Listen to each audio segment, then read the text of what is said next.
Hello everyone, my name is Ian and you're watching Big Rock Moto. Thank you so much for tuning in today. And if you're new here and you like this kind of content, I hope you'll consider subscribing. Now, if you have not seen my first 2 or 3 videos in this series on my personal Yamaha MT-09 SP 2023, I'll link them here below and you should definitely check those out. Pretty much my entire riding life, since I was in high school, I started riding motorcycles. I've always gravitated towards longer rides, maybe riding all day, doing some touring, and I've just never really been that much of a sport bike person. So when I purchased my MT-09, I always kind of had in my head, I wonder if we could make this into sort of a super lightweight, compact sport touring bike, something sporty and light, but still capable of doing, a long day in the saddle.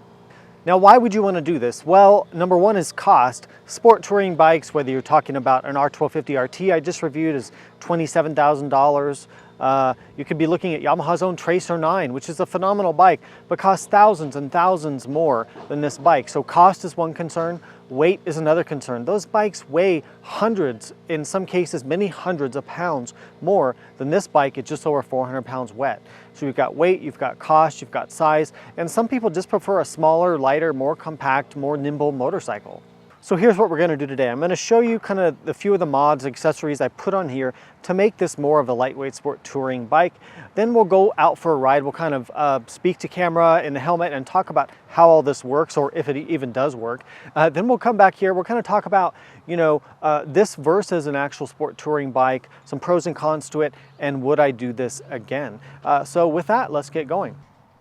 All right, so what did I do to sort of make this lightweight sport tour? It was really simple. It just kind of took getting out my credit card and ordering a few parts, right? So let's start at the front. One area you need to address is going to be the wind protection. So the factory bike doesn't come with any wind protection. So at higher speeds, longer rides, you just get tired from the wind.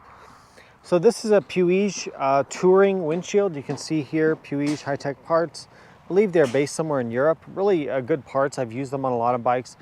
You can see this provides a pretty decent amount of wind coverage here for your torso. I also have the Puig clip-on windscreen visor that you can adjust it here, so you can direct airflow at your helmet. You can direct it up above you if you want. Having this adjustment is really nice. I use these on almost all my bikes. These are a really great little product to have, and it helps smooth out the wind flow and get that air going up over your head. I also have the shorter version of the shield, which comes to like right here, and you can just swap them out in a couple minutes just with four bolts here with a 3mm Allen key. So that's a nice addition to have. Now, the luggage. So I went to SW Motec for the luggage and actually sponsored this build for this bike. So for the tank bags, I really like their design here because they simply click on and off. They have no straps and they don't contact the tank. So to put the bag on, you can see here it's got the mount on. You just simply get it into position and it magnetically locks into place. And you see how it doesn't contact the bodywork, which is awesome. And yeah, it's just a super great setup there. So they sell all different sizes. This is the day pack. I also have the micro. You can switch them back and forth. So you also have the rear seat mount here. And I'm going to link all this stuff below in the video description and a pinned comment. But you can put a bag here and route these saddlebag straps under that to click a bag on the back. You can change how you want. You can get bigger, smaller ones. Really cool setup, kind of modular in that way. The saddlebags are the Blaze saddlebag system. So you can see here how they kind of fit up nice and narrow to the bike. They did a really good job getting saddlebags on such a compact motorcycle. So the bags are, they've got a top opening here to get in, and they have a pretty decent capacity. I mean, you're not going to go around the world probably with these things. And then they also have an expansion gusset on the side, so you can expand the capacity by unzipping that. And then they've got the side pocket here, which is nice for items you need quick access to. So I really like these a lot. So how they mount is they've got the strap that goes over the seat. You could probably also route that under the seat if you really wanted to. But then you can see here's the mounting bars that support them. So they clip onto these to secure them. But here's how the mounting bars, so the bags come off really quickly. You can see the mount here on the back. And these mounting bars help support the bag and keep it from the rear tire. Now you can take these off. So if you pull these off, all you do is, it's kind of hard to do one-handed, but so yeah, you push that button in, you pull these off, and then Standing back, you really couldn't tell that there's been any modification to the bike. To put the bars back on, they simply click and lock into place like that. So I really like the saddlebag setup. I think it's great. Now, so we've dealt with the wind protection. We've given the bike some carrying capacity. Now, a few things. Obviously, passenger is out of the equation with this. What else could you do? You could change the seat. You could change the foot pegs. You could, I'm not sure what really else. You're not going to really do anything about the fuel capacity. You're not really going to get more wind protection than what this offers. So if this is not good enough for you in terms of like giving it some touring comfort and some hauling ability, then you're going to have to look elsewhere at those bigger, heavier bikes. But for sort of a super lightweight setup with a little bit of light duty touring, this is pretty kick-ass, if I pardon my French. All right, let's go for a ride, kind of show you how this thing works. So, you know, in my tank bag, I like to keep like usually my registration papers up here, and there's just stuff that I need easy access to. I've got some sunglasses, I've got the stuff I use to clean my helmet visor, garage remote, water. You might put keys, cell phone, wallet, you know, you could do stuff like that. Tank bags are super handy to have. I really like riding with a tank bag. Then in terms of the luggage, I'll throw a few things in here. You wouldn't really be able to take like camping gear unless you had really small gear. But for like an overnight hotel stay or day rides, so I've got like a jump starter pack, I've got a jacket, I've got some cold weather gloves, I've got some tools and supplies, first aid kit, tire inflator, tire repair kit, I've got a hat, so we could easily throw all this stuff in here. Throw this in here, and you see the saddlebags come with the rain covers included. You can pop those on if you need to, so that's kind of nice. Try to distribute the load here a little bit, but you can see, I mean, you've got actually quite a bit of room. So if you're just one person, which you're going to just be one person on a bike like this, you can actually fit quite a bit of stuff.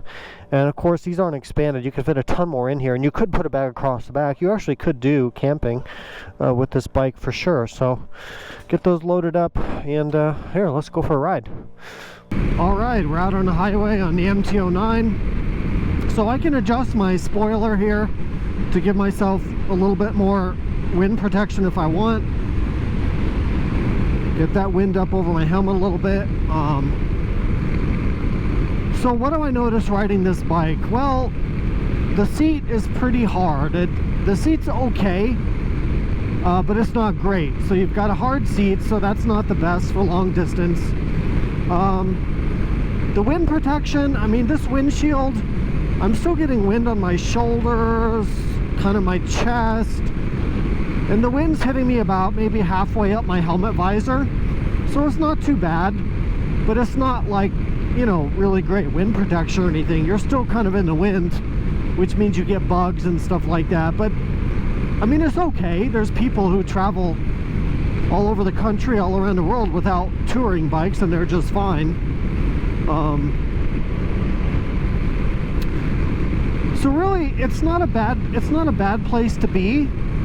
But here's what I found. If you know, it's good for me, it just depends on your relative sense of comfort. You know, for me, at like 3 or 4 hours on this bike, I'm okay. But more than that, like all day rides, I don't really want to ride this bike all day long. I could, and I'm not going to die, but it's not perfect for that. But for 3 to 4 hours, I think it's a really good sweet spot. You could take a break for lunch and then maybe ride the rest of the day. You're just going to need to take more breaks because you don't have that great of a seat. You don't have that great of wind protection. But what you do get is a super lightweight, super fast, great handling, fun, sporty bike without the cost and the weight of, you know, a huge sport touring bike. So, you know, this does work, and depending on how you like to ride and your personal standards of comfort, this could be a really great option.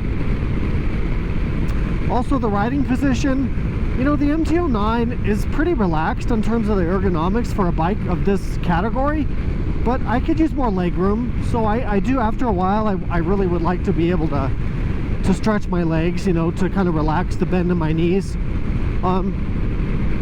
But really, this is not a bad place to be. It really isn't. Now, the fuel range, yeah, I mean, 3.7 gallons of gas is not a lot, so you do have to really make sure that you're fueling up all the time. And if you're a rider who likes to go long distances between fuel stops, or you live in a remote part of the country, then that could potentially be a drawback. I think for a lot of people, you know, 150-mile range is probably enough, but you know, touring bikes are going to have larger fuel tanks than this, obviously.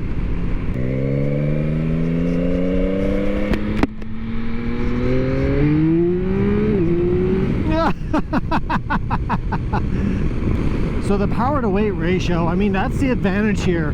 You have such a lightweight motorcycle with so much power that the giggle factor, the fun factor, is just really high on this. If you want to get more of a sport touring bike that has this kind of power to weight ratio, you've got to go up there and price quite a bit, maybe like a S1000 XR or something like that, to make up for the extra weight, because this thing is just, the lightweight makes everything better, you know, and it makes it feel that much faster.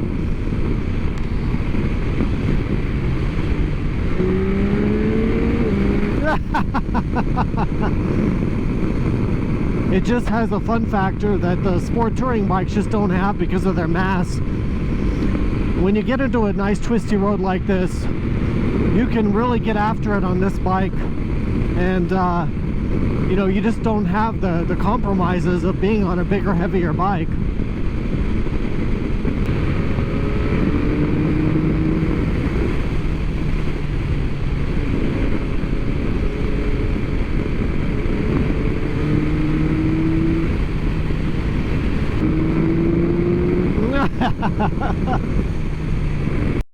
All right, so let's talk about this versus, you know, an actual dedicated sport touring platform. So whether you look at Yamahas like their FJR, Kawasaki Concord, BMW RT or RS, a Yamaha Tracer 9 GT, and I could keep naming more. We mentioned this at the beginning of the video: weight, cost, complexity. You get into a lot of things. So how would you decide between these? Well, if you want to, do you want to ride with a passenger? If yes, then you need to go towards those bikes, because that's really not a feasible thing on this bike for more than a few minutes. Fuel capacity, fuel range. If you like to be able to ride 200 or 300 miles without getting gas, this bike is not going to work. Wind protection, this bike doesn't have a lot. Even with this on here, you're still getting a lot of wind at higher speeds. Luxury features, heated grips, heated seats, adaptive cruise control, electric windshields, radios, all that kind of stuff. Yeah, you're not going to get that with this kind of a bike at this price point, at this size. So if you want those types of things, you need to be looking at more of those sport touring bikes. Now, what are the advantages of this? Well, this is still a sporty naked bike. Putting 20 pounds of, you know, bags on here in the windshield did not take away in any way its sporting capability. So it's still light, nimble, fun to ride.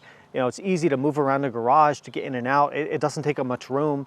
And of course, you have the cost factor. This costs less than half of some of those other bikes that I've mentioned. So ultimately, was this a failure? Was it a success? I think it's a little bit of both. I think I did achieve the goal of, you know, being able to do some longer rides, to carry some cargo with this bike. Is it ever going to be as good as, you know, for touring as a Goldwing or an RT or even a Tracer 9 GT? Well, no, of course not. That's the point, right? Different things, different bikes for different missions. That's always going to be how it is. But if you want to take your naked bike and stretch its capabilities, put on a windshield, put on some bags, maybe raise your bars a little bit if you need to, and lower your pegs, and, you know, take a stab at it. It prevents you from having to buy a whole nother motorcycle if you want to do some longer rides, or if you're looking for some increased comfort. Check out my affiliate links below to buy any of these things. I hope this video was useful and informative. If it was, please support Big Rock Moto. There's ways to do that in the description and a pinned comment below. Thanks for watching, ride safe, and I'll see you out there.